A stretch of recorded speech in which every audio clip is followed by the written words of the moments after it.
गुरु नानक देव से जुड़ी कहानियाँ व प्रेरक प्रसंग हम आपको सुनाने जा रहे हैं। सिख धर्म के संस्थापक गुरु नानक देव जी का जीवन प्रेरक प्रसंगों व चमत्कारों से भरा है। अपने प्रिय शिष्यों बाला और मर्दाना के साथ भ्रमण करते हुए उन्होंने जग का कल्याण किया और हमें कई अनमोल उपदेश दिए। आइए आज हम गुरु नानक देव जी के जीवन से जुड़े 10 बेहद प्रेरक प्रसंगों को जानते हैं। गुरु नानक देव के 10 अनमोल उपदेश हैं। पहला है गुरु नानक देव का विचित्र आशीर्वाद।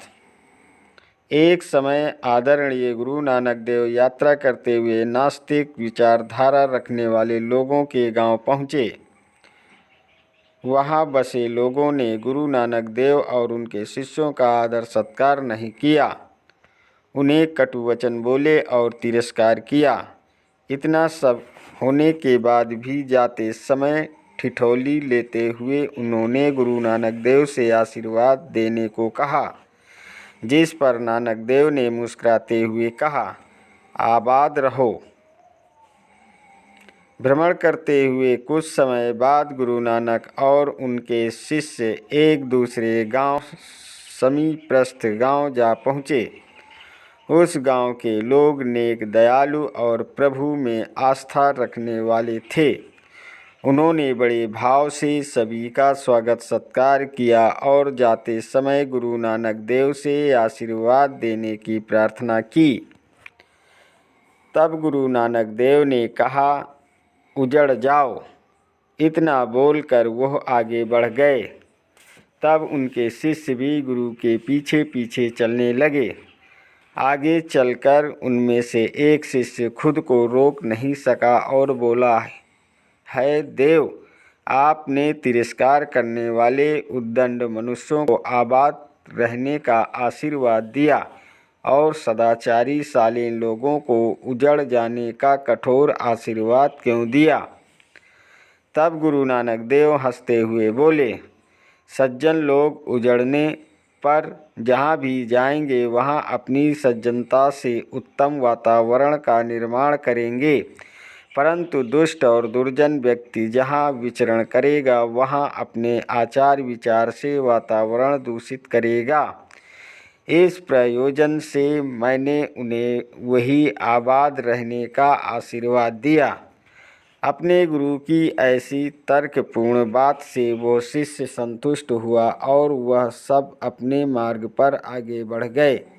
श्री गुरु नानक देव के अनमोल कथन से कामरूप देश की जादूगर रानी। एक बार गुरु नानक देव अपने दोनों चेलों के साथ कामरूप देश गए।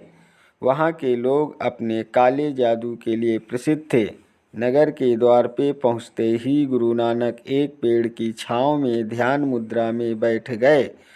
उनका चेला मर्दाना गांव के भीतर भोजन और जल का प्रबंध करने गया। दूसरा चेला बाला वहीं गुरु के पास रुका। एक जलाशय पर मर्दाना अपनी पानी की सुराही भरने लगा तो वहाँ उस नगर की रानी की 2 बहनें आ पहुँची। उसने मर्दाना से वहाँ आने का कारण पूछा। मर्दाना के उत्तर देते ही वह दोनों हंस पड़ी। वह बोली कि तुम तो भेड़ बकरी की तरह बोलते हो, चलो तुम्हें भेड़ बकरी जैसा बना दें। इतना बोलकर उनमें से एक लड़की ने मर्दाना को भेड़ बना दिया और वह भेड़ बकरी बनने लगा। समय अधिक हुआ तो गुरु नानक और बाला को चिंता हुई। वह दोनों ठीक उसी जगह आ पहुँचे। इस बार उन दोनों लड़कियों ने बारी बारी मंत्र बोलकर वही टोटका गुरु नानक पर आजमाया, लेकिन उनमें से खुद एक लड़की बकरी बन गई और दूसरी लड़की का हाथ हवा में जमकर शिथिल हो गया। वहाँ मौजूद लोगों ने नगर की रानी को ये सूचना दी। वो फौरन मौके पर आ पहुँची। उसने भी पहले तो गुरु नानक पर अपना काला जादू आजमाया। कुछ ही देर में असफलता मिलने पर वह जान गई कि उसका पाला किसी दैवीय शक्ति वाले संत से पड़ा है। माफ़ी मांग लेने पर दयालु गुरु नानक देव ने उन दोनों लड़कियों को ठीक कर दिया तथा मर्दाना को भी उसके असली रूप में ला दिया। इस प्रसंग के बाद कामरूप के लोगों ने गुरु नानक देव से ज्ञान देने का कहा। तब गुरु नानक बोले, हमारे अंदर ईश्वर का वास होता है। आप सबको लोगों को परेशान करना छोड़कर उनकी मदद करनी चाहिए। ध्यान करो, कर्तव्य पालन करो, लोगों से प्रेम करो। गुरु नानक यह उपदेश देकर वहाँ से आगे बढ़े। अगली है ईमानदारी की रोटी। एक समय गुरु नानक देव और उनका चेला मर्दाना अमीनाबाद गए। वहाँ पर एक गरीब किसान लालू ने उन्हें भोजन के लिए आमंत्रित किया। उसने यथाशक्ति रोटी और साग इन दोनों को भोजन के लिए दिए। तभी गांव के अत्याचारी जमींदार मालिक भागु का सेवक वहां आया। उसने कहा, मेरे मालिक ने आपको भोजन के लिए आमंत्रित किया है। बार बार निमंत्रण करने पर गुरु नानक लालू की रोटी साथ लेकर मालिक भागु के घर चले। मालिक भागु ने उनका आदर सत्कार किया। उनके भोजन के लिए उत्तम पकवान भी परोसे, लेकिन उससे रहा नहीं गया। उसने पूछा कि आप मेरे निमंत्रण पर आने में संकोच क्यों कर रहे थे? उस गरीब किसान की सूखी रोटी में ऐसा क्या स्वाद है जो मेरे पकवान में नहीं? इस बात को सुनकर गुरु नानक ने एक हाथ में लालू की रोटी ली और दूसरे हाथ में मालिक भागु की रोटी ली और दोनों को दबाया। उसी वक्त लालू की रोटी से दूध की धार बहने लगी, जबकि मालिक भागु की रोटी से रक्त की धार बहने लगी। गुरु नानक देव बोले, भाई लालू के घर की सूखी रोटी में प्रेम और ईमानदारी मिली हुई है। तुम्हारा धन अप्रामाणिकता से कमाया हुआ है। इसमें मासूम लोगों का रक्त सना हुआ है, जिसका यह प्रमाण है। इसी कारण मैंने लालू के घर भोजन करना पसंद किया। यह सब देखकर मालिक भागु उनके पैरों में गिर पड़ गया और बुरे कर्म त्याग कर अच्छा इंसान बन गया। अगली है उड़ती चटाई। अपने दोनों चेलों के साथ गुरु नानक श्रीनगर कश्मीर यात्रा पर गए। वहाँ लोग गुरु नानक देव की सरलता से परिचित थे। एक दिन गुरु नानक वहाँ लोगों से भेंट करने के लिए आए तो हजारों लोगों की भीड़ उमड़ पड़ी। श्रीनगर में उस समय पर एक पंडित हुआ करते थे, जिनका नाम ब्रह्मदास था। देवी उपासना और आराधना में प्रवीण होने पर उनके पास कई असाधारण सिद्धि थी। अपना कौशल दिखाने के लिए ब्रह्मदास उड़ती चटाई पर सवार होकर गुरु नानक के पास पहुँचे। स्थान पर पहुंचकर देखा तो लोगों का जमावड़ा था, लेकिन गुरु नानक देव कहीं नजर नहीं आ रहे थे। इधर उधर झांककर ब्रह्मदास ने लोगों से पूछा, कहाँ हैं गुरु नानक देव? तब लोगों ने कहा, आपके सामने ही तो वह बैठे हैं। उड़ती चटाई पर सवार ब्रह्मदास ने सोचा कि लोग शायद उसका मजाक बना रहे हैं। वहाँ गुरु नानक तो है ही नहीं, यह सोचकर वह जाने लगा तो उसकी चटाई जमीन पर आ पड़ी और साथ वह भी नीचे आ गिरा। इस घटना के कारण वहाँ उसकी खूब किरकिरी हुई। उसे अपनी चटाई कंधे पर लादकर घर जाना पड़ा। घर जाकर उसने अपने नौकर से पूछा कि मुझे गुरु नानक क्यों नहीं दिखे? तब उनका शालीन नौकर बोला, शायद आपके आँखों पर अहम की पट्टी बंधी थी। अगले दिन पंडित ब्रह्मदास विनम्रता के साथ चलकर वहाँ गया। उसने देखा तेज मुखी गुरु नानक वहीं विराजमान थे। वह लोगों के साथ सत्संग कर रहे थे। तभी ब्रह्मदास से रहा नहीं गया। उसने गुरु नानक से सवाल किया, कल मैं चटाई पर उड़कर आया था, लेकिन तब आप क्यों नहीं दिखे थे? तब गुरु नानक बोले, इतने अंधकार में भला मैं तुमको कैसे दिखाता? ये सुनकर ब्रह्मदास बोला, अरे अरे, मैं तो दिन के उजाले में आया था। ऊपर आसमान में तो चमकता सूरज मौजूद था, तो अंधकार कैसे हुआ? गुरु नानक ने कहा, अहंकार से बड़ा कोई अंधकार है क्या? अपने ज्ञान और आकाश में उड़ने की सिद्धि के कारण तुम खुद को अन्य लोगों से ऊंचा समझने लगे। अपने चारों तरफ देखो, कीट पतंगे जंतु पक्षी भी उड़ रहे हैं। क्या तुम उनके समान बनना चाहते हो? ब्रह्मदास को अपनी भूल समझ आ गई। उसने गुरु नानक से मन की शांति और उन्नति का ज्ञान लिया और भविष्य में कभी अपनी सिद्धियों पर अभिमान नहीं किया। अगला प्रसंग है पितृमोक्ष। एक बार गुरु नानक देव अपने शिष्यों के साथ हरिद्वार गए। वहाँ पर उन्होंने देखा, एक पंडित अपने यजमान को सूर्य की ओर जल अर्पण करने का निर्देश दे रहा था। यह देखकर वो तुरंत पानी में उतरे। उन्होंने सूर्य से उलट दिशा में पानी अर्पण करना शुरू किया। यह देखकर पंडित गुस्सा हो गया। उसने कहा, जल अर्पण वहाँ नहीं करते, सूर्य की ओर करने से पितृ को मोक्ष मिलता है। इस बात को अनसुनी करके फिर से गुरु नानक सूर्य से उल्टी दिशा में जल अर्पण करने लगे। एक बार फिर से टोकने पर गुरु नानक ने सवाल किया कि पंडित जी, ये पितृलोक यहाँ से कितनी दूरी पर होगा? तब पंडित जी बोले, होगा शायद हजारों लाखों किलोमीटर दूर। तब गुरु नानक बोले, अगर यहाँ गंगा किनारे जल अर्पण करने से पितृलोक में उपस्थित मृत स्वजनों को जल दिया जा सकता है, तो मेरे गांव में मौजूद मेरे खेत पर तो यह जल अवश्य पहुंच सकता है। मैं अपने खेतों को पानी देने के प्रयोजन से इस दिशा में जल अर्पण कर रहा हूँ। गुरु नानक की इस बात से यजमान और पंडित हंसे और उनकी बात का तात्पर्य भी वो समझ गए। अगला प्रसंग है गुरु नानक देव की मक्का यात्रा।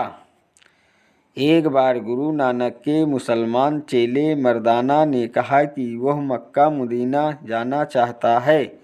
उसका यह मानना था कि एक मुसलमान जब तक मक्का नहीं जाता है तब तक सच्चा मुसलमान नहीं कहलाता है। कुछ ही दिनों में गुरु नानक मर्दाना और बाला तीनों मक्का की यात्रा पर निकले। वहां पहुंच जाने पर गुरु नानक काफ़ी थक गए। वो मुसाफिरों के लिए बनी आरामगाह पर जा कर आराम करने लगे। गुरु नानक को देखकर उस जगह काम करने वाला एक खादिम आग बबूला हो गया। उसने गुरु नानक से गुस्से में कहा, आपको इतनी समझ नहीं कि खुदा की ओर पांव रख कर नहीं सोते? तब गुरु नानक बोले, मुझे विश्राम करने दो भाई, मैं बहुत थका हुआ हूँ। या फिर तुम खुद ही मेरे पांव उस दिशा में कर दो जिधर खुदा ना हो। तब खादिम को एहसास हुआ कि खुदा तो हर तरफ है और उसने गुरु नानक देव से माफ़ी मांग ली। गुरु नानक ने भी उसे माफ़ कर दिया और मुस्कुराते हुए कहा, खुदा दिशाओं में वास नहीं करते, वह तो दिलों में राज करते हैं। अच्छे कर्म करो, खुदा को दिल में रखो, यही खुदा का सच्चा सदका है। अगला प्रसंग है गुरु नानक और नाग। एक समय गुरु नानक अपनी गाय को चराने के लिए जंगल की ओर लेकर गए। पास में एक सूखा पेड़ का तना देखकर उसके नीचे वह बिछौना लगाकर विश्राम करने लगे। दिन का समय था, इसलिए धूप बहुत तेज थी। पेड़ की सूखी शाखाओं के बीच से कड़ी धूप गुरु नानक के चेहरे पर पड़ रही थी।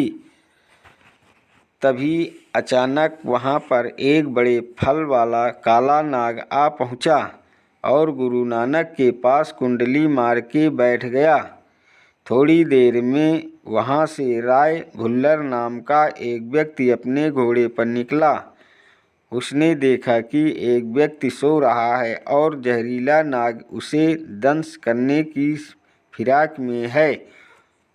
यह सब देखकर वो बड़ी तेजी से गुरु नानक की ओर बढ़े, लेकिन जब वो करीब आए तो नज़ारा देखकर स्तंभ हो गए।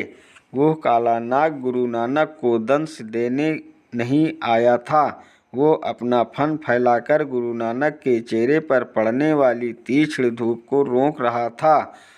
इस दिव्य प्रसंग से प्रभावित हुए राय भुल्लर आने वाले समय में गुरु नानक के शिष्यों में शामिल हुए हैं।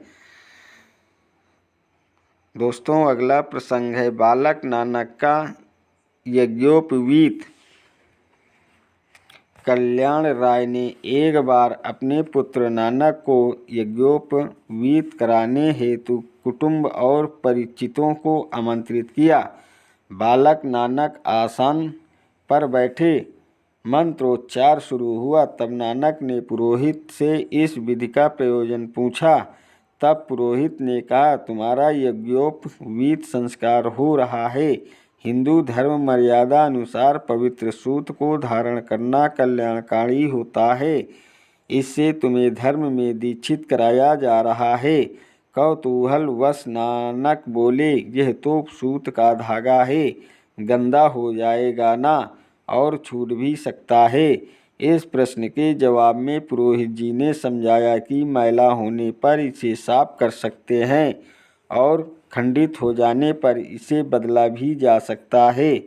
अब नानक बोले, देहांत के बाद यह शरीर के साथ जल भी जाता होगा ना। यदि इसे धारण कर लेने से शरीर, आत्मा, मन तथा यज्ञोपवीत में अखंड पवित्रता नहीं रहती तो इसे धारण करने से क्या लाभ। नानक ने कहा, अगर यज्ञोपवीत धारण कराना है तो अखंडित और अविनाशी यज्ञोपवीत पहनाओ, जिसमें दया का कपास हो और संतोष का सूत हो। ऐसा यज्ञोपवीत ही सच्चा यज्ञोपवीत है। हे आदरणीय पुरोहित जी, क्या आपके पास ऐसा सच्चा यज्ञोपवीत है? बाल नानक के इस घटी तर्क की घाट काट वहाँ मौजूद किसी व्यक्ति के पास न थी। अगला प्रसंग है गुरु नानक देव का सच्चा सौदा। एक समय की बात है, गुरु नानक जी के पिता ने उन्हें 20 रुपये दिए और मुनाफे का सौदा कर लाने को कहा। पिता की आज्ञा अनुसार नानक सौदा लाने को निकले। रास्ते में चलते चलते उनकी भेंट एक साधु के समूह से हुई। वो सब बहुत भूखे थे, उन्हें विश्राम की भी ज़रूरत थी। तब गुरु नानक ने सौदा लेने की रकम उन भूखे साधुओं को पेट भरने में खर्च कर दी और उसके बाद गुरु नानक ने यथासंभव उनकी सेवा भी की।